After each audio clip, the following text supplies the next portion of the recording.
Yo, what up, guys? It's your boy here, Judah. Giving you another Yuya Arc 5 episode review for you guys. This is episode 127, so let's get started. So this episode pretty much leaves off where we left off last time, with Leo talking to Yusho, Reiji, and Reira, telling them about the story about Zark and everything. So this episode, there's no dueling in it. It's mainly focused on story and story alone. So it's really great for that reason. I love that there's 2 episodes just focused on setting up the story and everything before we even get into the big duel that's about to go down. But yeah, I love that. It's really great. So the episode kind of starts off, like I said, with Leo talking about Zark and this and that, and then he gets a video message from one of his higher up members in the academia, and he pretty much said that that Yuya had escaped.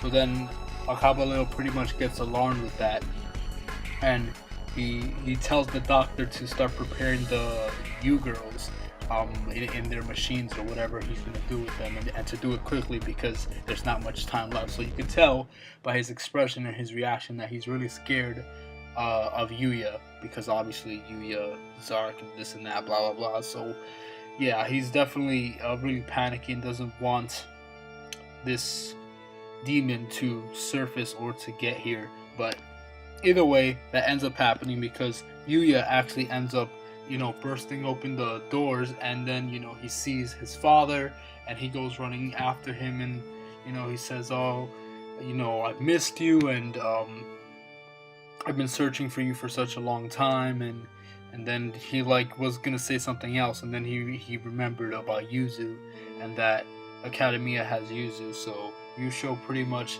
turns around and talks to Leo and pretty much states that, "Oh, don't involve the kids in this. Don't make my son cry. Don't make kids cry and this and that. We're both men here. We both have to have some sort of ground, something that we can both agree on as men or whatever," or something like that. And Akaba Leo pretty much obviously doesn't care, and then he pretty much, I forgot specifically what led up to this, but he pretty much stated that he pretty much said something, and then 4 little green things on the floor opened up, and the tubes came out, and it has the 4 Yuzus in them. So all Rin, Ruri, Selena, and Yuzu, they're all in their respective tubes or cylinders, whatever, and they're in there. So that was pretty cool and badass how that was done. And then the doctor comes through, and he's basically going on feeling cocky about his parasite stuff, and he was saying like, "Oh, if you want, I'll go handle Sakaki Yuya myself. I'll defeat him, or I'll destroy him, or whatever, for you." And then Leo pretty much states that, "Oh, do you think don't say something so stupid. Do you honestly think you can defeat Sakaki Yuya?"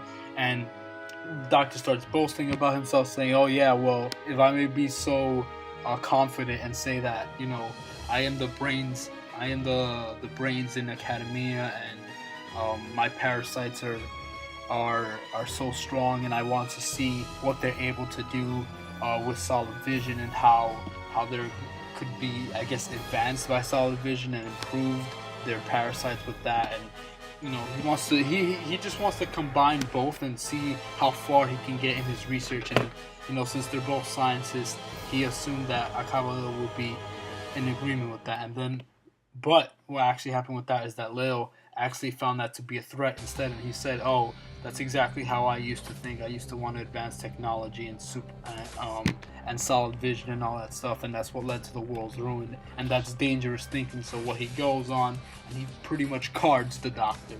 So now the doctor is carded because he couldn't have that. He couldn't have anyone else possibly lead to the world's ruin, ironically enough, since that's what he did, and that's what he's kind of doing right now in a sense. But so then he goes back, talking about the United World, and how after the whole Zark incident, he was pretty much trying to research a way to try to defeat Zark himself, since he was created by dual monsters, the emotions of these dual monsters and their rage. He had to figure out a way to try to defeat him. So he went around the world or whatever, and was researching and, I guess, collecting energy from different parts of the world, so the moon, the air, the birds, and this and that. So he pretty much figured out that by collecting natural energy from around the world, from the moon, the birds, the wind, and the flowers, pretty much the natural energy all around, he was able to create these 4 cards. And these 4 cards are the key to defeating Zark. And he was planning on using these 4 cards to sacrifice himself to correct the mistakes that he made by creating solid vision. And that's what he wanted to do. But then Rei comes out of nowhere, takes the 4 cards, and she goes running. She runs away with them, and he goes chasing after her. And Rei pretty much says that, I will not let you sacrifice yourself. I don't want to lose you. Obviously, Rei being, his daughter. And she basically stops him completely from doing that. And she goes off and confronts the Demon King Zark, and she's in front of him, and she puts up the 4 cards and starts to collect the energy, like I said, from the moon, from the flowers, from the birds, and from the wind, from all over, and it's radiating. And then her arm, from all that energy that she absorbed into herself, 4 bracelets appeared on her left or right arm, one of them, and then there was a radiant light that shined from those bracelets and pretty much kind of started hurting the Demon King Zark. And pretty much what happened from this is that because of this power of the bracelets and everything, what happened there is the 4 dragons got split apart into 4 different dimensions, and then the 4 users got set apart into 4 different dimensions. So then we pretty much go with Akaba, and he kind of wakes up, and he notices that these kids are dueling, and they're using standard monsters and standard dueling, no XC synchros or fusions, just pure standard dueling, regular normal monsters and effect monsters and stuff like that. And he doesn't have any memories of his own, but he still has memories in his mind, in his subconscious, from being an engineer. So without knowing anything from his past and his memories, he pretty much recreated the real solid vision technology to make monsters real, whatever. That's when he met Yusho, and he pretty much recreated the whole thing again. Once again, he doesn't have his old memories, so he doesn't know what this led to, but that's what happened there. And I guess they didn't say it, but eventually at some point, I'm guessing Akaba created Xyz, Synchro, and Fusion in the standard dimension as well, because the standard dimension is not supposed to have any of those summon conditions. And I was always wondering, I don't get it. Isn't the standard dimension the combination of the other 3 dimensions? Because it seems to have all the other summon conditions, but now it makes sense because Akaba woke up in the standard dimension once the united world split apart, and he woke up in the standard, and he still had in his subconscious all those memories. Not memories, but him being an engineer and knowing how to create that real solid vision, and also having memories of Xyz, Synchro, and Fusion. So he created those summon conditions, and that's why the standard dimension has these summon conditions, when originally those didn't exist in that universe, in that world or whatever. Anyway, moving forward with that, there was at one point where Leo was getting flashbacks from some of his memories, but he thought he was seeing visions of the future. So what he did was he examined his mind, his brain, his memories to see what they were, and they were obviously actually memories of the past and not the future. And he was reviewing the scenes, and then he realized something, that if I was sent to one of these dimensions, that must mean that Rei must be in one of these dimensions as well. She must be somewhere around. So then he began to search for her, and he found himself going to the fusion dimension. Somehow he found himself going there, and that wasn't really explained how he got there, but he found himself in the fusion dimension, and he found a girl that looked very similar to how Rei used to look when she was younger, and that was Serena. And then he, through a little more research, he figured out that there was a reincarnation of Rei in all the 4 different dimensions, so that's why he was capturing all of them.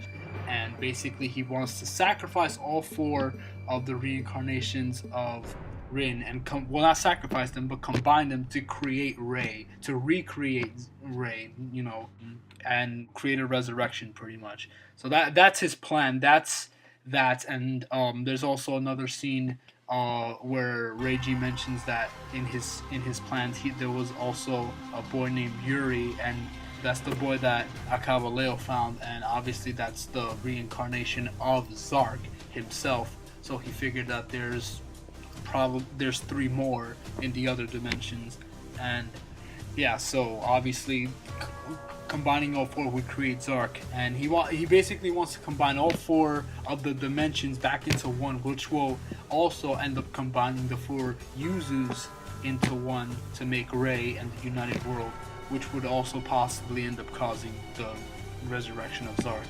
And yeah, so very long, elaborate story there, but it's all really great stuff. It's good that we're finally getting answers. Most of the stuff was pretty obvious, but obviously describing it to the other characters is why they're going through this, even though it was pretty obvious. But it was really great, really story focused. Let me see if I missed anything else.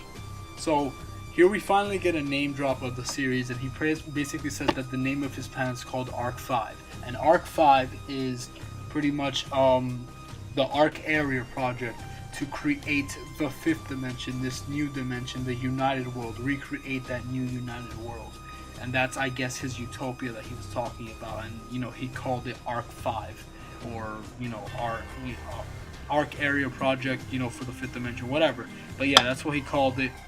And then something interesting happened here is that it was calling Yuya a demon or something, and Leo pretty much asked Reiji to join me and help me duel against Yuya, because he's the demon king and this and that, and we need to stop him.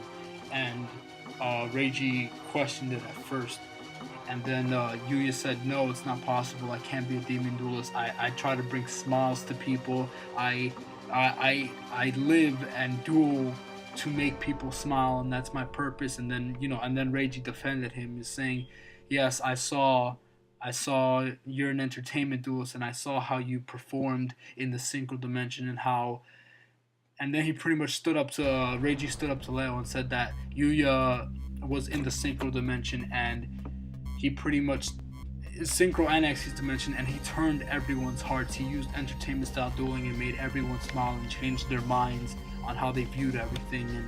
And he pretty much changed everything. He made everyone smile, and he stands by the Lancers, and he stands by Yuya, and he will continue his ambition to fight against Akaba Leo and his plan, because that's what the Lancers were created for. And voila. And then obviously Leo thinks this is foolish, so he's pretty much gonna duel Yuya and Reiji at this point. So yeah, that's the episode for you guys. It was really fantastic episode. I really enjoyed this episode. Very story focused. I can't wait to see the start of the duel. I'm assuming we're not going to see too much of the duel next episode. There might be some story stuff. I don't know if they're going to go back to the Yuri and Yugo duel as well, because that's also going on. Through all this, we kind of forgot all about that, but that's also going on at the same time as this. So I guess they'll go back and forth through that, or maybe next episode will be focused on that duel.